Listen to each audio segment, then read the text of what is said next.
Hallo ihr Lieben, passend zum Löwenportal, das um den 8.8. rum ist, machen wir jetzt eine Legung, dass du dir einmal einen dieser Löwen aussuchst, bitte. So spontan und intuitiv wie möglich. Und wir gucken mal, welche Nachrichten sich da für dich verbergen. Du kannst das natürlich immer gucken, sobald dir dieses Video auffällt in deinem YouTube. Und wir gucken aber absolut natürlich jetzt auch nach deinen Stärken, was du wissen solltest, in welche Kraft du jetzt gehen darfst und was du loslassen darfst. Du suchst dir einen Löwen aus und wir gucken dann, was sich dahinter verbirgt. Wir machen es heute relativ kurz und es geht dann auch schon los mit dem ersten Löwen.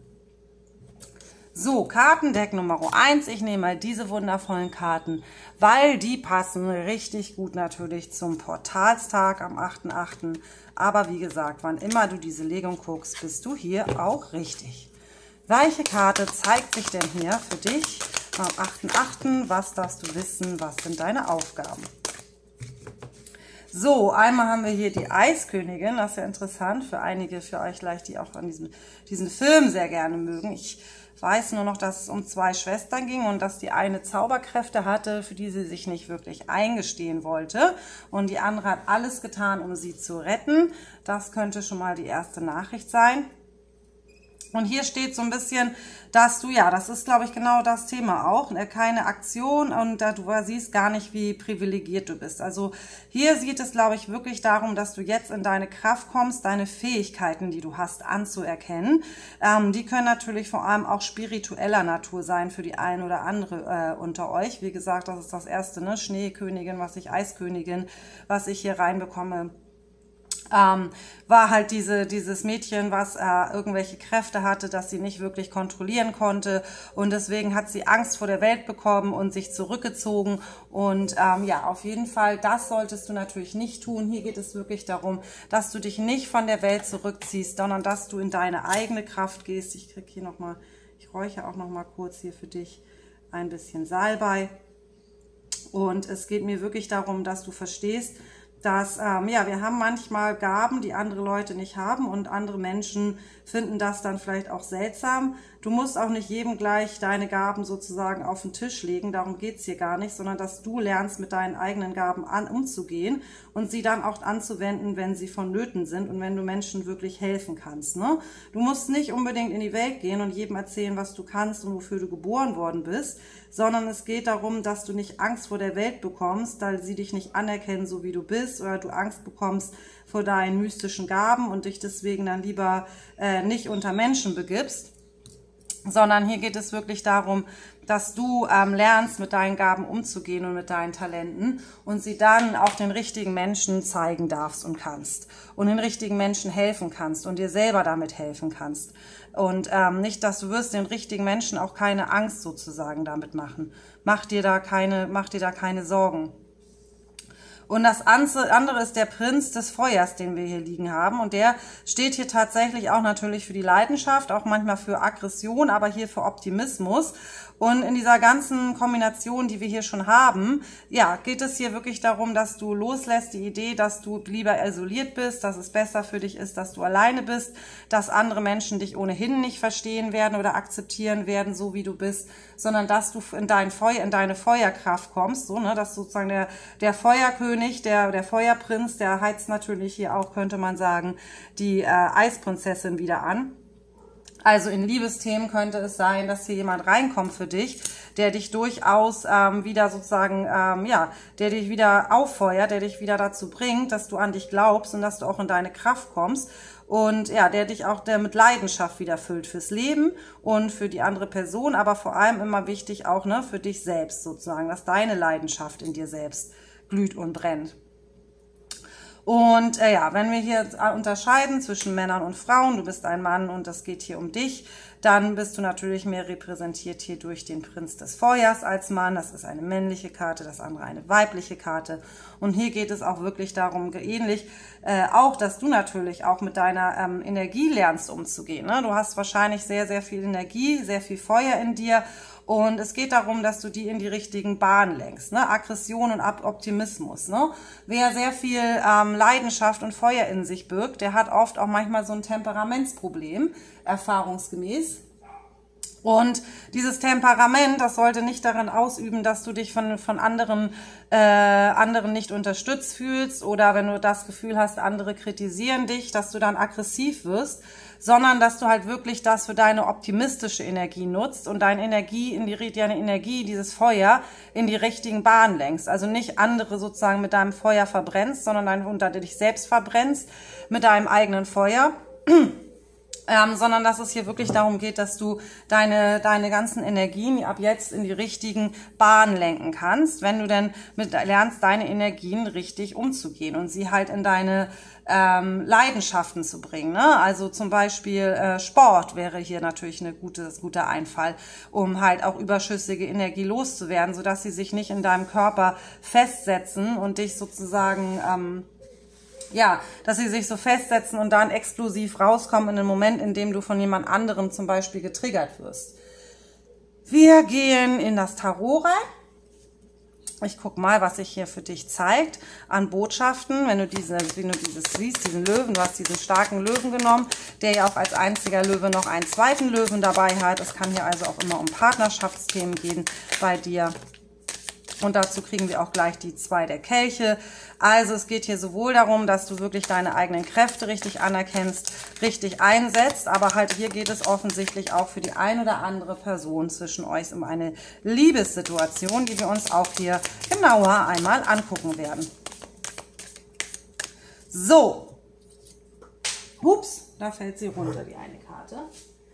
Das ist, ja, guck mal, interessant. Die runtergefallene Karte ist das Ass der Kelche. Das heißt, hier geht es wirklich darum, liebevolle Angebote kommen rein und jemand möchte dir wirklich hier von Herzen sagen, wie gerne er dich möchte. Und das ist so, ich rede mal hier mit 2 unterschiedlichen Personengruppen. Wenn du die Königin, wenn du dich in dieser Eiskönigin wiederfindest, hier geht es auch wirklich darum, dass hier wirklich jemand für dich da sein möchte. Jemand möchte dir gerne helfen. Jemand möchte wirklich für dich da sein.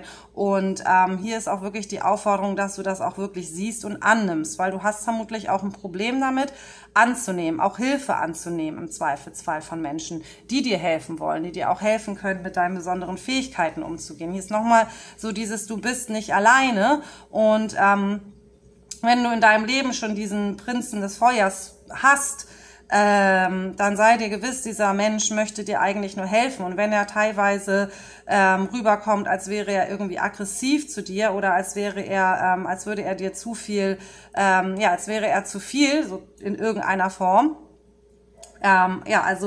Wenn er zu schnell an die Decke geht oder sowas, dann, weil er einfach das Gefühl hat, dass du nicht siehst, dass er dir eigentlich die ganze Zeit dich rausholen möchte, dass er dich auftauen möchte, dass er für dich da sein möchte. Und als der Prinz des Feuers, also als die andere Person, ist es hier wirklich, wirst du nochmal aufgefordert, dass du von Herzen gibst, dass du niemand anderen so aufzwingen möchtest, deine Leidenschaft, und dass du dich dann sozusagen abgewiesen fühlst, weil diese Person halt in ihrem versucht immer noch ihr Herz zu beschützen und sich zu beschützen, indem sie so eine Eiswand halt um sich herum aufgebaut hat, sondern dass diese Person vermutlich wirklich ein Interesse an dir hat, aber dass du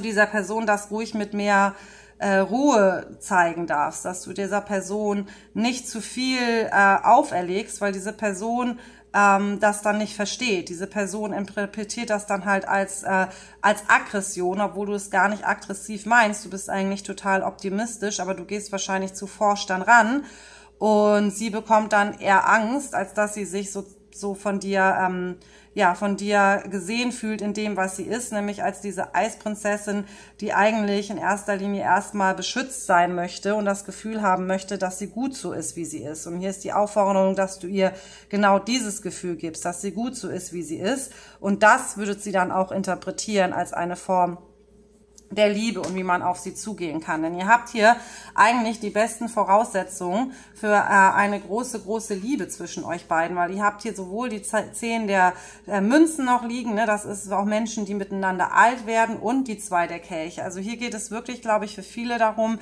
dass geht hier so ein bisschen in so eine Liebeslegung über, dass eigentlich, wenn du wenn es jetzt diesen Prinzen des Feuers noch gar nicht gibt in deinem Leben, es geht wirklich darum, dass du auch anerkennst, dass es jemanden in dieser Welt gibt, der für dich da sein möchte Wie gesagt, im Film war das halt die Schwester, aber wir sehen es jetzt wirklich als auch als männlichen Gegenpart zu dir.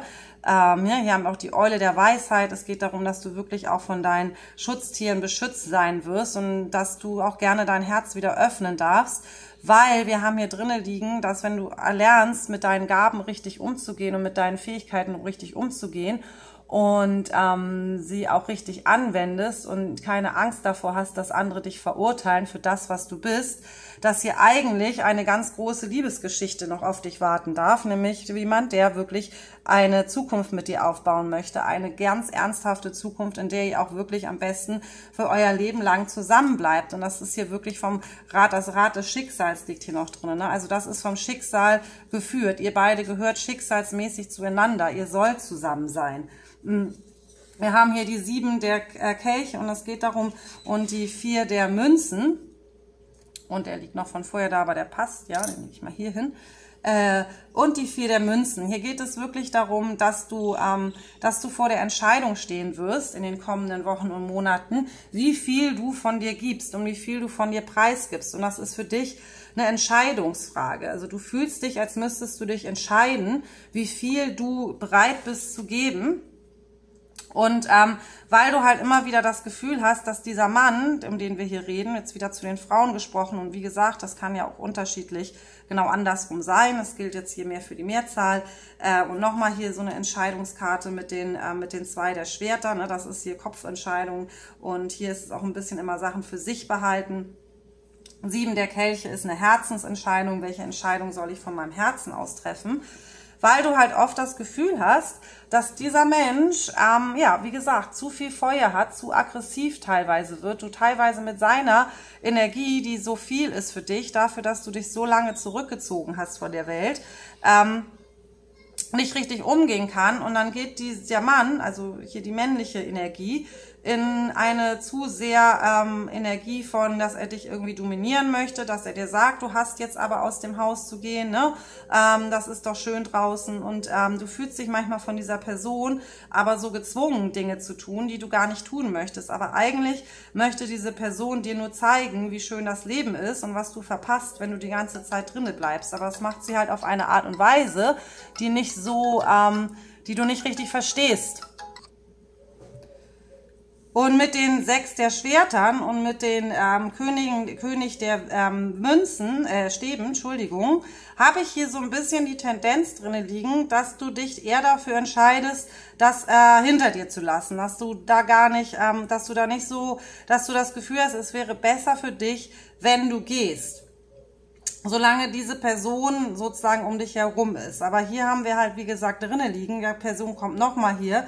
Die männliche Energie, also die weibliche Energie ist eher die das alles zu viel wird und die das Gefühl hat, sie müsse gehen. Und die männliche Energie ist aber halt eigentlich immer noch für dich da und möchte eigentlich wirklich, ja, an deiner Seite sein, weiß aber teilweise nicht so richtig, wie sie mit dir umgehen soll und wie sie dir das vermitteln soll, dass sie wirklich eigentlich, ja, tiefe Gefühle für dich hat und sich wahrscheinlich von dir auch wiederum immer wieder zurückgewiesen fühlt, wenn du hier die Eiskönigin machst und ihn einfach nicht an dich ranlässt und halt auch wirklich kalt auftrittst, auch wenn du es gar nicht meinst oder weißt, und dann mit dieser Kälte empfindet dein männliches Gegenüber halt als Ablehnung und fällt deswegen in dieses ja, aggressive, dominante Verhalten oder ja, passiv-aggressiv kriege ich hier noch rein. Und da denkst du dir, da bin ich einfach in meiner Komfortzone im Eisland besser aufgehoben und da gehe ich lieber raus.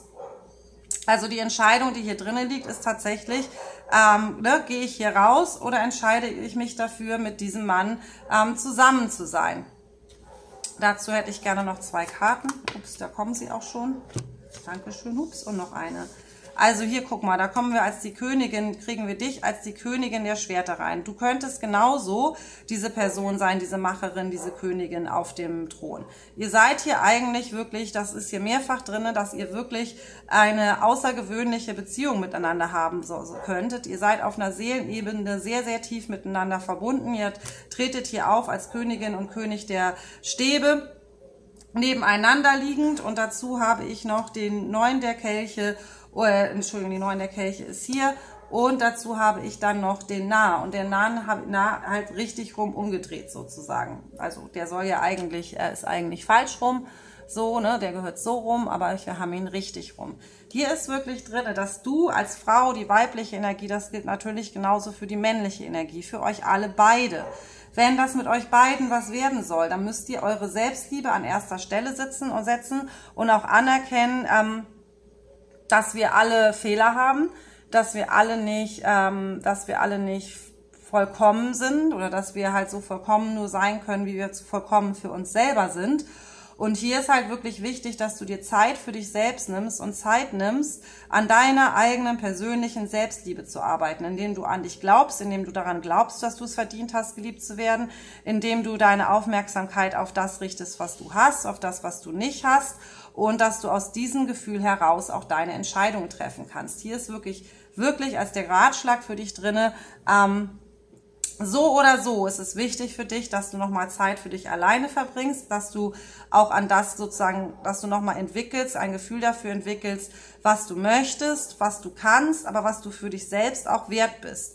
Dass du was Besonderes bist, dass du anerkennst, dass du was Besonderes bist, dass du anerkennst, dass da draußen mit Sicherheit Menschen sind, die und immer wieder sein werden, die dich verurteilen oder dich nicht mögen oder dich seltsam finden. Aber diese andere Person findet dich nicht seltsam, die möchte immer für dich da sein. Die liebt dich in deiner Seltsamheit. Und das gilt für euch beide tief in. Ihr liebt euch wirklich beide. Also diese Person kann natürlich auch reinkommen. Für die sagen, ich kenne diese Person nicht, ist das etwas, was hier für dich angezeigt wird, schicksalhaft angezeigt wird, was du wissen sollst, was jetzt kommt. Und hier ist wirklich die Aufforderung, dass du dir Zeit nimmst, an dir selber zu arbeiten und daran zu arbeiten, nicht daran, die andere Person zu ändern, sondern deine negativen Gefühle gegenüber der Welt zu ändern, als die Eiskönigin, als die negativen Gefühle gegenüber der Welt, dass die Welt draußen gefährlich und böse ist und dass dich keiner leiden kann und dass keiner bis zum Ende deiner Tage bei dir sein möchte, weil du eigentlich ja irgendwie immer merkwürdig bist, sondern diese Person ist eigentlich dafür bestimmt, für dich da zu sein und will für dich da sein. Und der Feuerkönig kann von der Eiskönigin lernen, dass es wichtig ist, dass man seine Energien in die richtigen Bahnen lenkt, dass man auch mal sich Ruhe gönnt, dass man zur Einkehr kommt, dass man auch mal, dass man meditativ wird, dass man sein Feuer nicht immer gleich raushauen muss, dass du lernst, dein Potenzial richtig einzusetzen. Dieses Feuerpotenzial ist ein gutes Potenzial, aber das wird sehr gefährlich für andere Menschen und dann wunderst du dich, dass die Dame hier nicht mehr wirklich richtig bei dir sein möchte und sich überlegt, hier Abflug zu machen, weil das ist zu viel, was du da machst. Du gibst zu viel Intensität da rein, die von ihr, als Aggressivität gedeutet wird. Du meinst es vielleicht nicht so, aber sei vorsichtig, dass deine ehemaligen Verletzungen, die du in deinem Leben davongetragen hast, jetzt nicht auf sie gepustet werden. Ich werde jetzt gleich noch ein bisschen was dazulegen zu dieser Kartenlegung. Wenn du so weit damit in Resonanz gehst und gucken möchtest, wie es weitergeht, findest du den Link unten in der Beschreibung. Und wir gehen jetzt weiter in diese Legung rein. Ansonsten wünsche ich mir, dass du gerne mir einen Daumen nach oben gibst. Das wäre sehr lieb, wenn du so weit damit resoniert hast. Und vielleicht auch ein Abonnement hinterlässt. Das ist wirklich sehr, sehr wichtig für mich. Und ansonsten sehen wir uns das nächste Mal.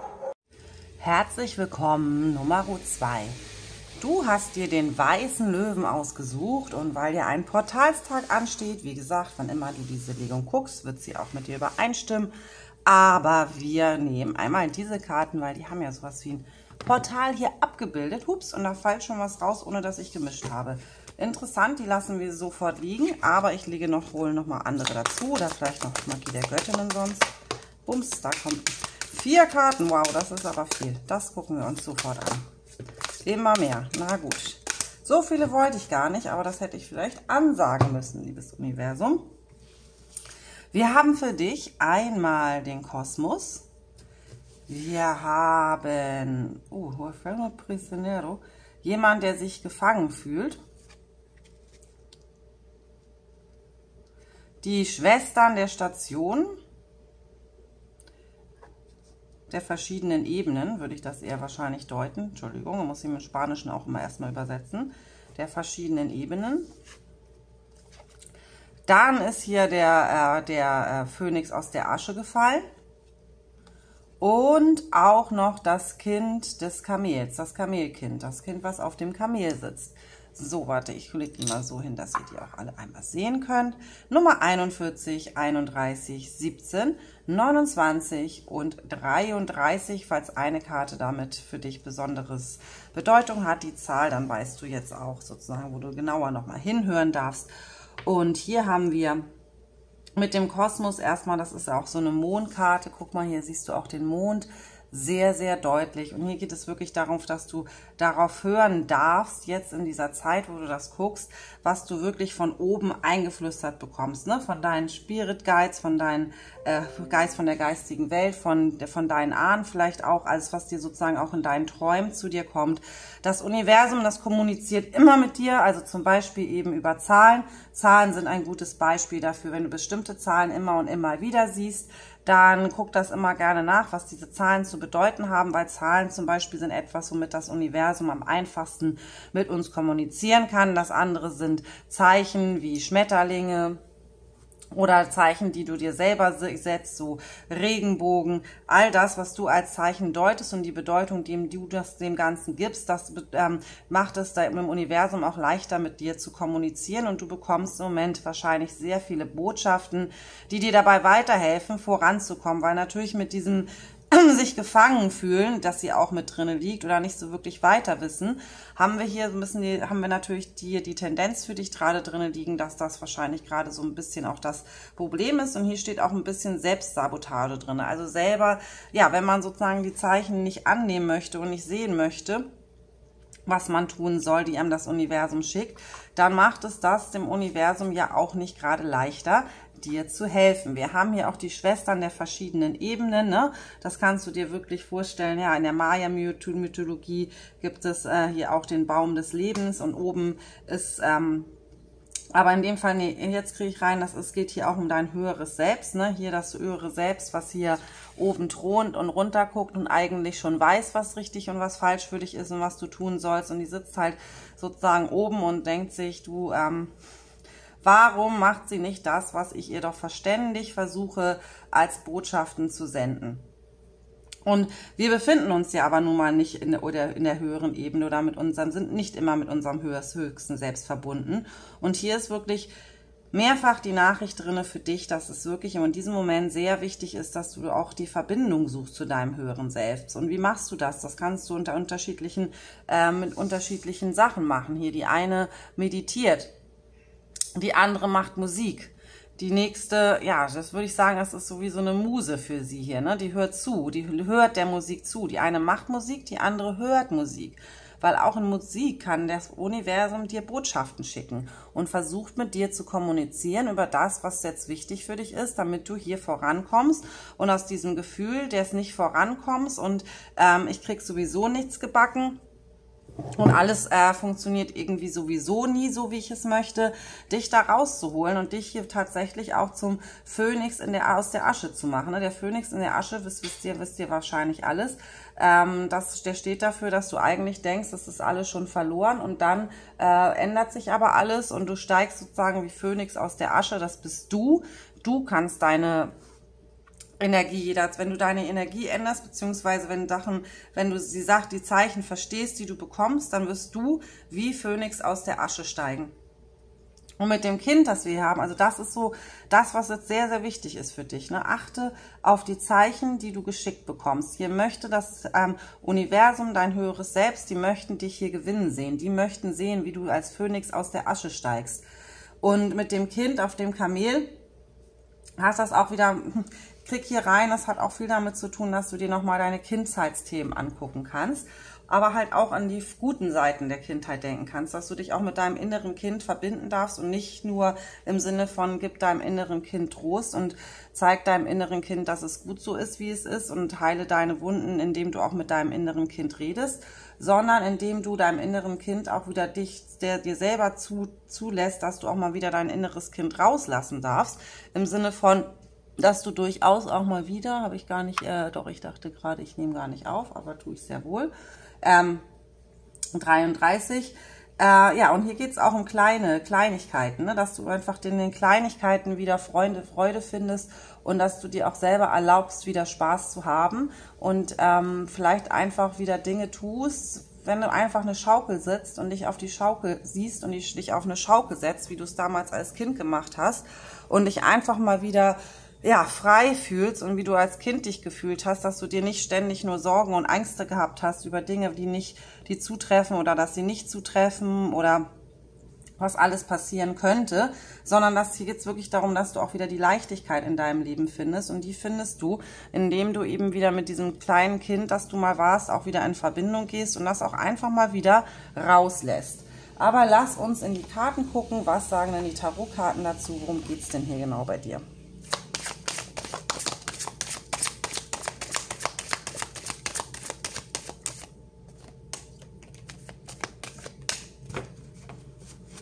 So, 8 der Kelche ist als erstes schon mal sehr dominant gefallen auf die ersten beiden Karten.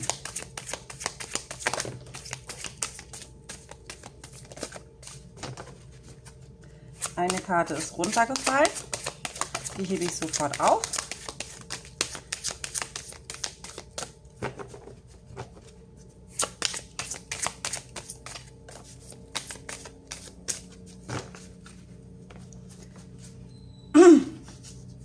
Nochmals runter, die ist richtig so rumgefallen und hier geht es hier weiter, aber lass mich erstmal über die 8 der Kelche Karte reden und die sagt nochmal, Entschuldigung, es fliegt hier ein Hubschrauber vorbei, auch bei den 8 der Kelchen geht es wirklich darum, dass man, Entschuldigung,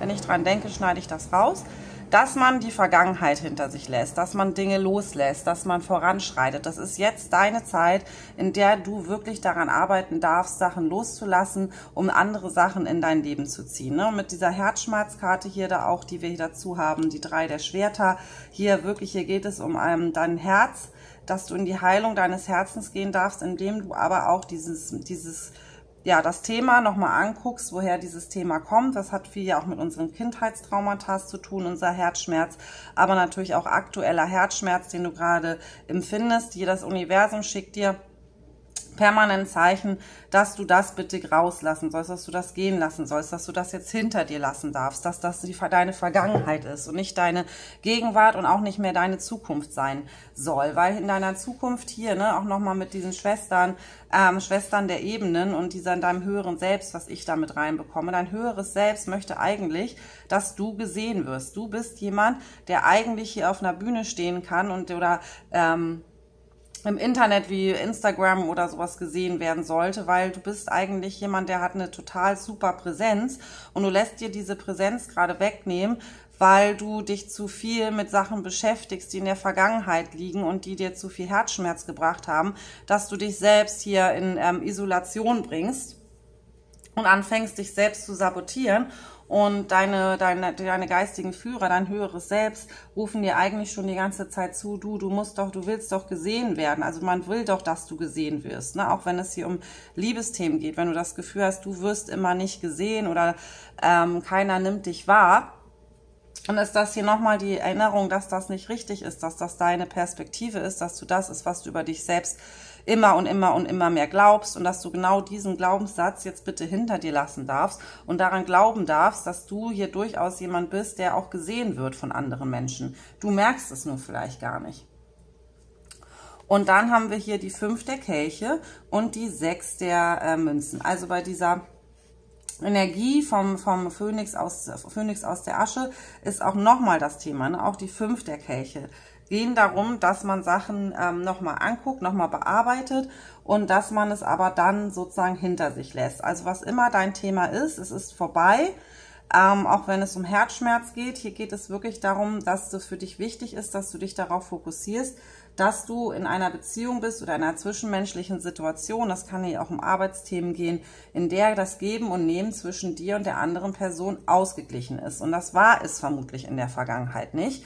aber konzentriere dich auch darauf, dass es genau das ist, was du möchtest, etwas Ausgeglichenes. Und hier darfst du hinter dir lassen, dass da kein Ausgleich stattgefunden hat, dass da immer mehr genommen worden ist, als gegeben worden ist. Und das hat dich hier sozusagen so ausgesaugt, energetisch ausgesaugt, das immer genommen, der hat immer genommen oder sie. Und du bist hier am Ende sozusagen so zurückgelassen worden und hast jetzt das Gefühl, dass du gar nicht mehr in deiner richtigen Kraft stehst. Und das Universum möchte aber wirklich von dir, dass du wieder zurück in deine Kraft gehst und dass du auch weißt, dass es Menschen hier gibt, hier auch nochmal mit dem Buben der Münzen, der soll aber mehr hier hin, dass es wirklich Menschen gibt, die dir auch geben möchten von Herzen und die dir auch zurückgeben, was du ihnen gibst. Und das ist eigentlich das, was das Universum dir auch gerne bringen möchte. Aber dafür notwendig ist, dass du diese Person, diesen Menschen, der dir hier so viel Herzschmerz bringt, diese Situation, die dir so viel Herzschmerz bringt, jetzt auch hinter dir lässt. Dass du einfach wieder, dass diese Phase, die geht jetzt zu Ende, die 10 der Schwerter, es ist sozusagen vorbei und jetzt hast du den Berg erklommen, der schwer zu erklimmen war und du siehst am Ende wieder den Sonnenaufgang. Ne? Es ist immer am dunkelsten, bevor die Sonne aufgeht, sagt man ja auch. Es ist always the darkest before the dawn. Mit dem, warte mal, lass mich die anderen dazu angucken.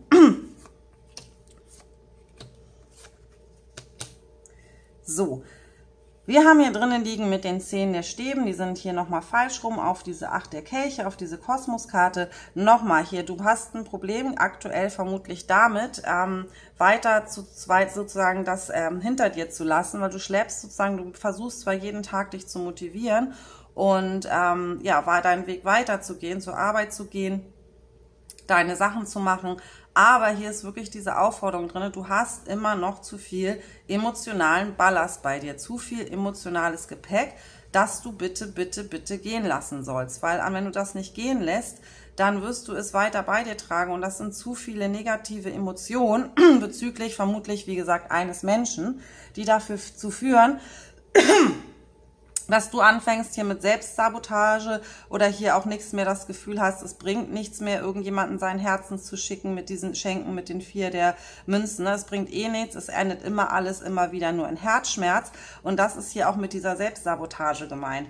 Du lässt alle anderen gar nicht mehr an dich ran, du zeigst gar nicht mehr, was du wirklich fühlst, du bist sozusagen in dieser Schutzposition, ne? So wie sie hier ihre Tasche festhält, das ist ja auch andersrum, ne? Die Tasche festhält, hältst du all das fest, was du hast. Das kann ja auch tatsächlich um materielle Dinge gehen, weil wir ja auch hier diese Karte mit materiellen Dingen drin haben, dass du Angst hast, sobald jemand in dein Leben kommt, der möchte dir eigentlich alles nur wegnehmen, sowohl emotional dein Herz brechen, als auch, also das hier geht hier um wirklich negative, tief sitzende Glaubenssätze. Nicht, dass du das unbedingt, nicht notgedrungen, jeden Tag aktiv denkst, aber das ist ein Thema, was du dir angucken kannst, ob das unten drunter in deinen Glaubenssätzen liegt. Ne? Alle anderen wollen von mir immer nur haben und am Ende lassen sie mich allein. Und du wirst aber auch immer so auf Menschen reagieren oder das weiter in dein Leben ziehen, solche Art von Menschen, solange du eben diesen Glaubenssatz nicht auflöst und dieses Gepäck einmal hier abschmeißt und sagst, okay, das ist meine Vergangenheit, meine Zukunft, die sieht jetzt anders aus.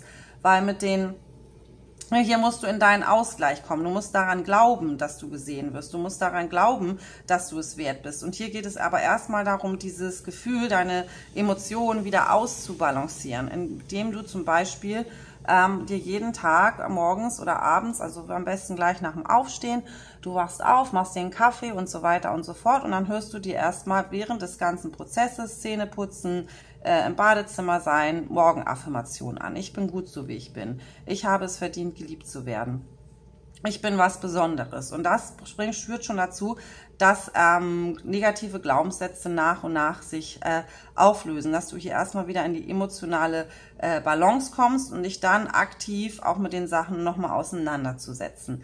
Weil wir haben dich hier auch drinnen liegen als den Magier und hier haben wir auch mit dieser Phönix aus der Asche-Karte nochmal diese Vierer-Konstellation auf der Phoenix from the Flame-Karte. den Magier, dass es wirklich ganz wichtig ist, was du raussendest ins Universum. Ne? Wie gesagt, deine Führer, deine geistigen Führer, die antworten dir eigentlich ständig, aber du bist im Moment ein bisschen blind, das zu sehen. Und hier sagen sie dir nochmal, alles, was du an Energie reingibst ins Universum, wird auch an dich zurückgebracht werden. Im guten wie im negativen Sinne. Aber hier ist eigentlich drin, dass das wirklich so ist, hier nochmal mit der Justitia, die wir hier auch drin haben, mit der Gerechtigkeit. Das Universum möchte Dinge mit für dich in den Ausgleich bringen, auch in Gerechtigkeit bringen. Hier wird die Gerechtigkeit widerfahren. Darüber sollst du dir keine Sorgen machen, was auch immer die Situation ist. Ne? Wenn es hier sogar für dich tatsächlich um einen Rechtsstreit geht, dann nimm das bitte auch hier tatsächlich positiv genau als das. Dieser Rechtsstreit wird positiv für dich ausgehen, aber du musst deine Arbeit darin machen, dem Universum auch zu sagen, was du möchtest und nicht immer nur mit dem Universum oder in deinen Gedankengängen halt darüber zu reden, was du alles nicht möchtest. Und dann haben wir hier eine wirklich sehr schöne Karte eben liegen, nämlich die Justitia, diese Gerechtigkeit, die sagt, dass wenn du dich selbst in Ausgleich gebracht hast, dann wirst du sehen, wie alles sozusagen Karma sich auch auszahlt, auch auf die Menschen, die dir Unrecht getan haben. Dazu haben wir hier noch The Sun am Ende, ne? Also sobald du das sozusagen loslässt, hier nochmal mit dieser Loslasskarte, es hinter dir lassen, sind auch wirklich hier ganz, ganz wunderbare Zeiten für dich angezeigt. Ich werde jetzt noch ein paar mehr Karten dazu ziehen, wenn du jetzt nochmal da dranbleiben möchtest. Wir gehen jetzt nochmal tiefer in diese Legung rein. Dann kannst du dem Link unten folgen. Aber hier war ja schon wahnsinnig viel drin. Ich hoffe, das hat dir weitergeholfen und wenn dem so ist, dann hinterlass mir gerne einen Daumen nach oben, ein Abonnement und ansonsten geht die Legung gleich im Link weiter. Herzlich willkommen, Nummer 3. Du hast dir den dritten Löwen ausgesucht, den pinken Löwen. Und ich sage es jetzt mal, wie es ist. Ich bin ein bisschen spät dran mit dieser Legung. Ich wollte die eigentlich schon gestern fertig haben, habe ich aber nicht geschafft. Aber wie gesagt, die Energie ändert sich nicht, wenn du dieses Video anguckst. Wir sind auch immer noch im Löwenportal und dementsprechend keine Sorge, die Energie zählt immer noch. Wir fangen an mit diesen Karten, weil die haben dieses wunderschöne Portal vorne und das passt halt super, super zum Anlass dieser Kartenlegung. Warte, ich mache nochmal den Ventilator aus. Ich weiß, man hört das immer sehr im Hintergrund. So, besser, ne? Also, wir fangen an. Ich hatte die letzten Tage ein bisschen viel zu tun. Tut mir leid, es ist nämlich ein bisschen spät dran. Ich will mir auch immer Ruhe und Zeit nehmen für diese Legung. Außerdem muss ich mich nochmal bedanken. Ich habe jetzt 1000 Follower und ich danke euch sehr, sehr für jeden, der abonniert hat. Jeder, der noch nicht abonniert hat, bitte, bitte abonniert diesen Kanal, wenn euch diese Legung auch gefallen hat. So, aber jetzt gucken wir mal, welche Karte zeigt sich für den pinken Löwen, für die Energie der Stärke. Da kommt sie schon. Noch eine. So, ja, guck mal, interessant, die war vorhin nämlich schon liegen geblieben, aber dann dachte ich, nee, ich mische trotzdem lieber. Und das ist El Maestro de Escritzioni und das ist hier, das habe ich jetzt mit Sicherheit falsch ausgesprochen für alle fließend Spanischredenden, so schnell lesen kann ich dann meistens nicht, aber das ist hier der schreibende Meister. Und das ist ja schon mal interessant. Also das ist für euch vor allem schon mal interessant, die tatsächlich viel schreiben. Hier kann es auch tatsächlich um Tagebuch und Journaling gehen. Und da ist nochmal die Bestätigung hier auch Nummer 9. Ne? Nummer 9 ist immer, du hast schon fast dein Ziel erreicht. Ne? Bleib dran, du bist so 1 Millimeter davor, deine Träume zu erreichen, Zahl. Und hier geht es wirklich darum, dass du deine Visionen aufschreibst, dass du, vielleicht einige von euch sogar tatsächlich dabei sind, ein Buch zu schreiben oder ähnliches. Und hier geht es auch wirklich darum, dass es sehr, sehr wichtig ist für dich, dass du deine Träume und Wünsche ganz klar formulierst und so ins Universum schickst und dass das eine enorme, enorme Kraft hat. Also jeder, der hier irgendwie sich auch als Autor berufen fühlt, das ist hier tatsächlich nochmal ein Zeichen für dich, dass du hier auf dem richtigen Weg bist, dass das sehr, sehr viel Erfolg haben kann, was du gerade schreibst. Aber für alle anderen, die hier nicht unter den Autoren sind, hier geht es darum, dass alles, was du aufschreibst, dass du dich wirklich mit Journaling beschäftigst, dass du hier so detailliert wie möglich auch sein darfst in dem, was du dir wünschst und das, was du aufschreibst. Wie gesagt, ne, es gibt verschiedene Möglichkeiten, wie du Dinge in dein Leben ziehen kannst, wie du manifestieren kannst. Dinge in dein Leben, die du dir wünschst. Und hier ist für dich tatsächlich der extreme Hinweis dafür, dass Schreiben für dich die richtige Methode ist, Dinge in dein Leben zu ziehen. Da gibt es unterschiedliche Methoden, da kannst du dich gerne auch auf meinem anderen Kanal Deine Reise zum Glück drauf informieren. Zum Beispiel auch die 369-Methode, ne? Wenn du es dir einfach halten möchtest, nimm deinen Wunsch, schreib ihn morgens 3-mal auf, tagsüber 6-mal und abends, bevor du schlafen gehst, 9-mal. Ne? Da ist auch die 9 drin. 369-Methode. Guck dir dazu gerne nochmal was an. Ich möchte dir dazu gerne noch eine Magie der Göttinnenkarte ziehen, um dann noch ein bisschen mehr Klarheit zu haben. Da kommt sie schon. Die Illusion, die Nummer 12, ne, da steckt auch nochmal die Nummer 3 mit drin. Für alle, die hier an der Numerologie interessiert sind, hier hast du die 3 mehrfach drin. 3 ist auch wirklich, ne, Dreifaltigkeit, eine sehr, sehr wichtige Zahl im Tarot. Und wir haben dazu noch die Venus, die hatten wir auch gerade erst in einem der letzten Sternzeichenlegungen, vielleicht warst du da auch dabei. Nummer 15 und guck mal da, nochmal eine Nummer 3, ne? Ist da drin. Also wir haben hier sehr, sehr viele 3. Wenn du schon mal damit resonierst, schreib gerne 333, 3333 in die Kommentare. Und hier haben wir mit der Schönheitskarte, mit der Venuskarte wirklich nochmal die Bestätigung dafür, dass du auch mit deiner eigenen Selbstliebe und der Arbeit, die du an dir selber leistest, sehr, sehr viel Dinge jetzt in Bewegung bringen kannst, dass du in einer sehr guten Energie bereits bist, muss ich dir sagen hier, also darf ich dir sagen hier, weil das bei den anderen war das natürlich auch schon eine schöne Energie, aber hier kommt besonders doll durch und hier pink nochmal, ne, wie auch der pinke Löwe, den wir schon hatten, mit der Maya, mit der Illusion. Und hier hast du hier auch, ne, diese Herzöffnung mit drin in diesem Bild mit dieser Skulptur, ne, das Herz öffnen für alles, was ist, ne, für die Natur, für dein Leben, für die Menschen in deinem Leben. Und hier ist so ein Perspektivwechsel drin, ne, also gerade für die das hier wirklich auch wirklich praktizieren, mit dem Schreiben, sich die Visionen klar halten. Hier ist wirklich drinne, dass du jetzt in eine Energie kommst, in der du wirklich deine Träume verwirklichen kannst. Ne? Ich sehe auch hier mit diesem Handstand vor dieser Skulptur eben immer drin. Ne? So ein Handstand, den erlernst du auch nicht von heute auf morgen. Da steckt viel Arbeit drin, ne? Und viel Arbeit und Selbstdisziplin auch. Ne? Und diese Selbstdisziplin, die du hier jetzt entweder an den Tag legen darfst oder in die du diese Energien, die du jetzt wirklich kommst oder die du bereits praktizierst in deinem Leben, denke ich hier für viele von euch, das wird jetzt wirklich Früchte tragen. Und mit der Illusion haben wir natürlich auch immer drin, manchmal auch desillusioniert, ne? Also auch Dinge anders sehen, von einer anderen Perspektive sehen, wissen sozusagen, was du jetzt loslassen darfst und was jetzt gehen darf, weil es für dich nicht mehr gut ist. Da bist du in einer ganz klaren Vorstellung drüber. Du weißt ganz klar, was du jetzt in Ruhe gehen lassen darfst, in Liebe auch gehen lassen darfst. Ne? Nochmal mit dieser Herzöffnung, mit dieser rosanen, pinken Lichtenergie, die dich hier umgibt. Und und auch sozusagen nochmal deine harte Arbeit, die du reingesteckt hast, die zahlt sich aus. Und du hast auch mit deinem Schreiben, du hast wahrscheinlich viel erkannt, was in deinem Leben, ja, so, ich will nicht sagen falsch gelaufen ist, aber du weißt, was ich meine, ne? Was jetzt die Energie ist, wo du die Perspektive, deine eigene Perspektive auf Dinge ändern darfst und kannst, und das hast du getan. Und damit hast du wahrscheinlich auch erkannt, dass einige Sachen so nicht weitergehen können, dass einige Menschen vielleicht einfach nicht mehr in dein Leben passen.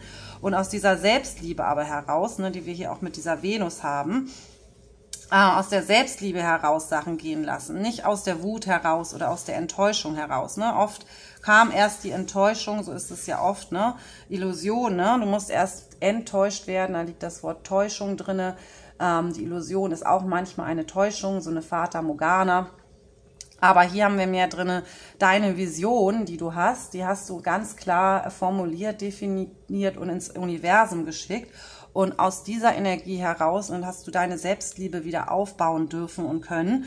Und deswegen weißt du auch, wo Illusion lag und wo Täuschung lag. Und das Ganze darfst du jetzt wirklich gehen lassen. Und du hast hier, wie gesagt, diese wunderschöne Energie drinne von der Venus, die durchaus ihren eigenen Wert kennt und weiß, wer sie ist und dementsprechend auch, aber auch in Ruhe und Liebe agieren kann und nicht, wie gesagt, aus Wut oder Enttäuschung. Ich gucke einmal in die Tarotkarten natürlich noch für dich rein. Ich mache ein bisschen schöner, ne? Wenn sonst die Katzenhaare auch noch ein bisschen rumliegen. Entschuldigung dafür. Und wir gucken einmal in dein Tarot rein. Worum geht es hier noch für dich? Welche Stärke darf in dein Leben kommen? Was darfst du noch loslassen? Was darfst du erkennen? In den ersten beiden Legungen war sehr viel Liebesthemen mit drin. Oh, guck mal, da bleibt schon was liegen. Diesmal lassen wir es auch gleich mal hier. Ne, weil, wie gesagt, der war vorhin schon liegen geblieben für euch. Dann habe ich aber, weil ihr es ja nicht gesehen habt, ich hatte ja noch gar nicht aufgenommen, habe ich es einfach wieder reingenommen und trotzdem ist er gekommen. Wow, und es geht auch so weiter. Hier habe ich erstmal schon die 4 der Stäbe und dazu noch den Ritter der Stäbe. Und darin darfst du wirklich auch dich selber sehen. Ne? Hier geht es wirklich darum, dass du jetzt in eine Energie kommst, in der du das Leben feiern darfst. Das sind beide, ne? Ich feiere das Leben, Karte. Ich komme jetzt total wieder in meine Kraft. Ich weiß, wer ich bin, ich weiß, wo meine Leidenschaft liegt, ich weiß, wo mein Feuer liegt und ich weiß auch hiermit, ne, mit diesem Pferd, in welche Richtung ich reiten darf. Ne? Und ich lasse mir dafür auch die Zeit, die ich brauche, weil ich weiß, ich bin jetzt in der richtigen Energie und wenn es Zeit ist, hier loszureiten in die richtige Richtung, dann werde ich das auch tun. Aber so lange bleibe ich bei mir und in meiner Energie und mit der Feierkarte hier auch, ne, das ist auch immer...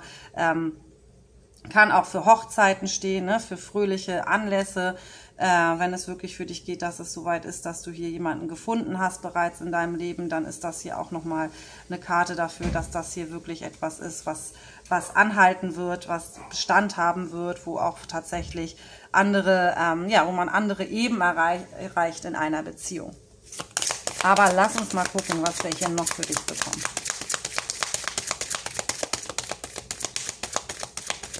Ups, da fallen die Karten. So, guck mal, auf den als allererstes kriege ich, rede ich sofort auch schon drüber, fällt auch noch der König der Kelche auf diese Venuskarte. Und für alle jetzt nochmal zum Thema Liebe, weil wie gesagt, wir hatten extrem viel Liebesthemen, das hatte ich ehrlich gesagt nicht so erwartet, aber es ist immer, kommt ja immer so, wie es kommt. In den ersten beiden Legungen schon drinne und hier mit dem König der Kelche ziehst du aus dieser Energie der Selbstliebe und Selbstakzeptanz auch und sich selbst auch an seine Visionen und Träume trauen und glauben, ziehst du auch hier eine Energie in dein Leben, eine männliche Energie, die sehr auch von Herzen kommt, die auch sagen kann, was sie fühlt und was er denkt und was er empfindet und der sich auch wirklich selbst mit seinem eigenen Herzen und mit seinen eigenen Gefühlen auseinandersetzen kann und diese auch, auch ausdrücken kann. Ne? Also ja, Selbsterfahrung, hier Erfahrung mit Männern ist ja oft, dass Männer da ein großes Problem mit haben, ihre eigenen Gefühle zu kommunizieren. Und der König der Kelche, der hat das nicht. Ne? In dem Moment, wo du aus deiner Herzensenergie kommst, hier mit dieser Venus und dieser Maya, mit dieser rosanen Herzensenergie, in dem Moment siehst du auch Menschen in dein Leben, die dir das Gleiche zurückgeben können. Auch vom anderen Geschlecht. Wenn du ein Mann bist, Entschuldigung, hier fällt gerade ein Laster vorbei.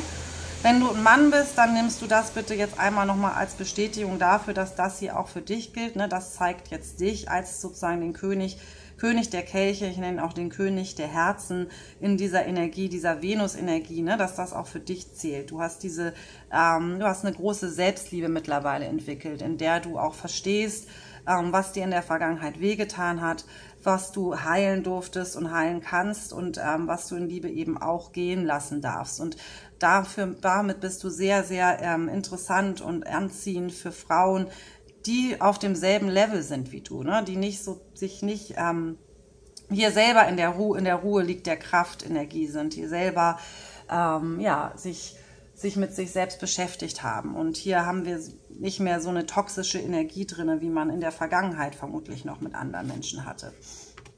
Wir haben dich hier auch drin liegen als Königin der Schwerter und die sehe ich als umgedreht die 5 der Schwerter. Das heißt, hier geht auch jetzt diese Energie raus, sich ständig Sorgen zu machen zu müssen, auch diese Distanz, ne, zu anderen Menschen wahren zu müssen, aus Angst, dass man verletzt wird. Die Königin der Schwerter hier wirklich in dieser Energie, die weiß einfach, wer sie ist.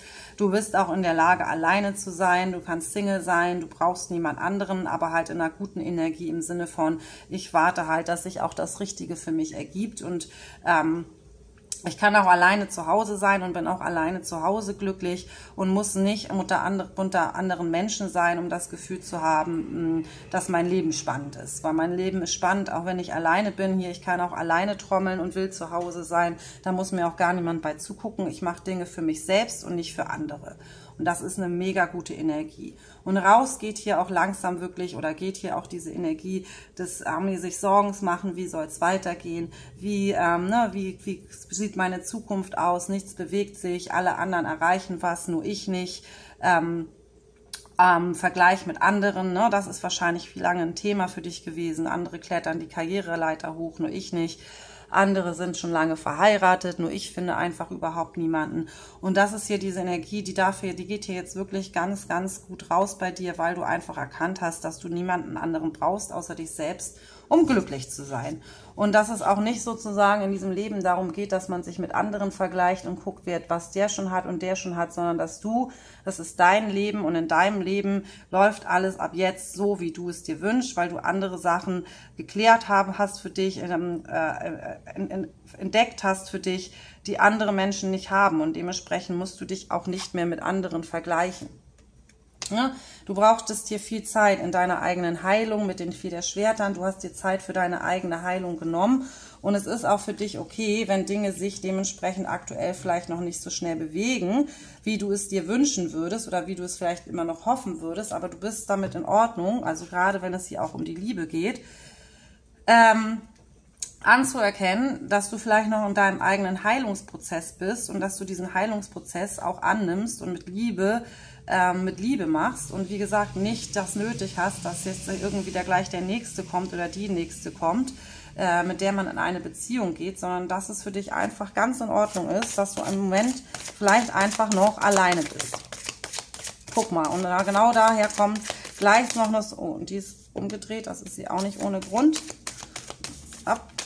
Aus dieser Energie heraus, hier mit diesen 10 sind sie noch drin zu sehen, ja. Mit diesen 10 der Kelchen, ne, dieses genau wissen, was man möchte, genau wissen, wie der Partner sein sollte, den man sich in sein Leben zieht, wie diese sich da reinfühlen, jetzt schon, wie diese Beziehung aussehen sollte, die du dann hast, ne, die du dir eigentlich wirklich in deinem Leben wünschst, ne, dass du auf diese Beziehung auch bereit bist zu warten, auch wenn es noch ein bisschen dauert. Genau das sagen dir hier nochmal deine spirituellen Führer, und das Universum ist genau richtig, denn diese Person ist bereits auf dem Weg zu dir, ne. Die 10 der Kelche sind die Erfüllung von Liebe und Verliebtsein und auch, aber auch auf andere Ebenen gehen, ne, das Ass der oder die 2 der Kelche ist so die Verliebtseinsenergie. Mit den 10 der Kelchen ist es wirklich feste Beziehung, feste Partnerschaft, in der man sich zusammen was aufbaut, in denen man zueinander glaubt, in dem man sich auch immer unterstützt. Und hier ist nochmal wirklich dieses, ne, gib nicht auf, ne, bleib bei dir selbst, du machst alles genau richtig, so wie du es jetzt machst. Du hast hier ganz viel losgelassen. 5 der Kelche nochmal, ne, Wunden angeguckt, Wunden geheilt, in Liebe gehen gelassen. Und hier ist wirklich nochmal, guck mal, hier liegt noch eine rum, die werde ich auch gleich noch dazu nehmen, weil sie auch passt. So oder so, das ist auch mir egal gerade, weil ich weiß, was sie mir sagen will. Guck mal, siehst du auch, dass das eine relativ ähnliche Frau ist, kriege ich gerade rein, ne? Also das ist hier nochmal der Gehängte andersrum. Wir haben hier nochmal sozusagen die Maya drin, das sehe ich auch als Gehängte, ist auch 12, ne? 12. Aber im positiven Sinne. Die Gehängte, die glaubt, sie weiß, was sie will. Der Gehängte wird oft ziemlich negativ gedeutet und ich mag diese Karte eigentlich sehr gerne, weil das ist jemand, der ja an sich selbst glaubt, sich auch nicht von anderen beeinflussen lässt darin, was du tun sollst und tun kannst, sondern der einfach an sich selber glaubt, der auch seine Wahrheit in der Lage ist zu sprechen. Und der Gehängte steht aber auch halt natürlich oft dafür, dass dadurch, dass du zu dir selbst stehst, vielleicht Dinge dann oft nicht so sich so gut anfühlen in deinem Leben, weil ja, je mehr man zu sich selber steht, desto öfter hat man dann auch am Anfang vor allem ziemlich viel Widerstand und Leute, die einen ja, wieder zurückholen wollen, ne? Weil für Leute ist das immer angenehmer, wenn du mit der Masse rennst, wie so ein Lemming, und nicht dich so an die Gesellschaft hältst und tust, was alle anderen von dir wollen. Aber hier liegt wirklich drin, dass du, ja, du bist für dich selbst eingestanden in letzter Zeit. Und wenn das jetzt für dich noch nicht so resoniert, dann ist das hier, wie gesagt, der Hinweis darauf, in welche Energie du jetzt kommst und wie du es bitte machen solltest. von deinen spirituellen Führern, Engeln, Ahnen. Nämlich mit dieser Energie, bin auch alleine mit mir glücklich und ich kann das alles von einer anderen Perspektive, ne, hier ist oft nochmal dieses Wort Perspektive für dich auch drin, von einer anderen Perspektive betrachten und eben gesagt, ich kann hier auch als Gehängter aushalten und alleine sein und ich brauche nicht mehr die Bestätigung von anderen Menschen um mich herum. Das alles führt eben zu so einem Perspektivwechsel in deiner eigenen Wahrnehmung der Welt. Und dieser Perspektivwechsel wiederum ist genau das, was jetzt passieren darf und passieren sollte, auch der Perspektivwechsel auf deine Mitmenschen. Ne? Du verstehst jetzt, warum manche Menschen so gehandelt haben, wie sie gehandelt haben. Und du hast da auch dann Mitgefühl für, wie sie gehandelt haben. Aber das heißt nicht, dass sie jetzt immer noch Teil deines Lebens sein müssen. Aber diese Auflösung von diesen Schmerzen, die andere Menschen dir zugefügt haben oder dieser Vergleich mit anderen Menschen, dadurch, dass du den einfach aus deiner kompletten Energie mehr und mehr rausgenommen hast oder rausnehmen darfst, führt dazu, dass du halt eben in diese komplette Selbstakzeptanz gehst, ne? Dich selbst sozusagen so zu sehen, wie du deine Vision hast. Hier, guck mal, die ist wie so eine Vision, die taucht ein in ihre eigenen Visionen, in ihr eigenes Meer der Wahrheit und greift halt nach ihren Träumen und nach ihren Wünschen. Und hier ist wirklich drin, selbst wenn du manchmal jetzt das Gefühl hast, dass Dinge sich noch gar nicht so richtig bewegen, glaub mir, du hast alles schon richtig in Bewegung gesetzt, so wie es jetzt sein soll, so wie es jetzt sein darf. Das hast du alles richtig gemacht oder das wirst du jetzt alles richtig machen in dem Moment, wo du eben diesen Perspektivwechsel vollziehst. Guck mal, hier ist die 9 der Stäbe, über die habe ich schon ganz am Anfang sinngemäß geredet, als wir die 9 hatten. Ne? 9.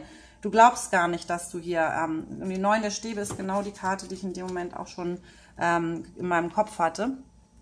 Hier, sieh dir an, sie steht hier vor dem Zaun, da ist noch ein Zaun, sie ist noch sozusagen getrennt von ihrem Ziel, aber sie weiß, dass sie eigentlich nur noch einen Schritt davon entfernt ist. Ne? Die muss nur einmal da sind schon immer noch Hindernisse drin in deinen Energien, da sind noch Blockaden drin, aber du weißt, wie du diese Blockaden überwinden kannst. Du weißt, dass es nur eine Frage der Zeit ist, bis du auch dieses letzte Hindernis zum Ziel deiner Träume überwunden haben wirst. Und du nimmst dir dafür die Zeit und du hast einfach das Selbstbewusstsein zu wissen, dass die Dinge sich jetzt richtig bewegen, dass sie sich jetzt richtig anfühlen.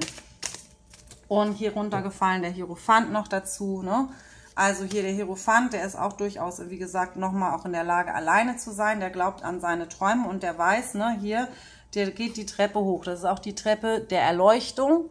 Das ist hier die Treppe, ne, deine eigene Treppe sozusagen ins Licht hinein, in die Erleuchtung. Hier haben wir nochmal diese pinke Energie, die darfst du auch gerne benutzen, wenn du meditierst, dass du dir richtig vorstellst, wie dieses pinke Licht der Liebe und der Selbstliebe und des Schutzes dich umgibt.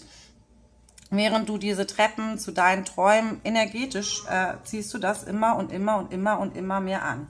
Und du weißt, dass es kommt und du bist einfach in dieser Energie zu wissen, ich kann hier sitzen und meditieren und die richtige Energie, die richtigen Menschen werden jetzt in mein Leben kommen. Das Universum schickt sie mir bereits. Hier haben wir nochmal den Magier umgedreht gesehen, nochmal als Hinweis, ne, glaub an dich selbst. Gib nicht auf, du musst auch weitermachen und praktiziere das weiter. Bleib auch auf jeden Fall dran. Hör nicht wieder auf, weil Dinge sich hier auch mit dem umgedrehten Wagen einfach nicht so bewegen, wie du es dir vielleicht aktuell schon wünschen würdest, sondern bleib bitte dran.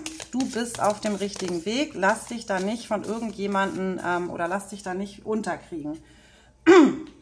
Habe ich hier die Pagen der Pentacles. Ne, auch vielleicht, manchmal ist es auch schwer, Dinge so zu machen, wie man sie, hat man manchmal auch nicht, denkt man hat nicht die Zeit, ich kenne das auch, ich habe gar nicht die Zeit dafür, ich muss so viel arbeiten. Wirklich hier nochmal der Hinweis darauf, bleib dran, bleib in Balance, lass dich nicht aus der Ruhe bringen. Ne? Lass dich nicht aus der Ruhe bringen. Hier haben wir nochmal dann hier, ne, das lege ich auch hier darunter, den Tod und Verwandlung, aber das sehe ich hier wirklich im ganz positiven Sinne, ne? Also hier gehen wirklich diese Phase von, ich nenne es hier auch mal ein bisschen mit der Karte hier, oder ich krieg's auch so rein, Selbstmitleid und sich als Opfer fühlen von den Dingen, von der Vergangenheit, Opfer deiner eigenen Vergangenheit, Opfer von Menschen, die dir nicht gut getan haben und so weiter. Das verwandelst du jetzt in in eine neue Energie, und deswegen ist das in dem Sinne wirklich eine positive Karte. Das ist deine eigene Tod- und Wiedergeburt spirituell gesehen. Ne? Also dein altes Ich, das sich immer mit anderen verglichen hat, das immer traurig darüber war, wie die Menschen dich in der Vergangenheit behandelt haben. Dieser Teil deines Ichs darf jetzt gehen und halt in diese wirklich großartige Energie kommen, über die wir hier jetzt schon bereits gesprochen haben. Mit dem Herrscher hier wirklich auch eine männliche, starke Energie, ne, wenn du ein Mann bist, ne, du gehst jetzt wirklich in eine ganz starke, männliche, positive, maskuline Energie herein, in der du wirklich, ne, hier nochmal, der hat auch hier die weiße Königin in der Hand, und das ist der König, ich krieg's als Königin rein, es ist aber, glaube ich, der König, ne, aber, ne, auch du weißt, wie du mit Frauen umzugehen hast, wie man weiße Lichtfrauen sozusagen anzieht als Frau für dich. Hier wirklich ein Mann angezeigt, der wirklich in seiner eigenen Kraft und Energie steht.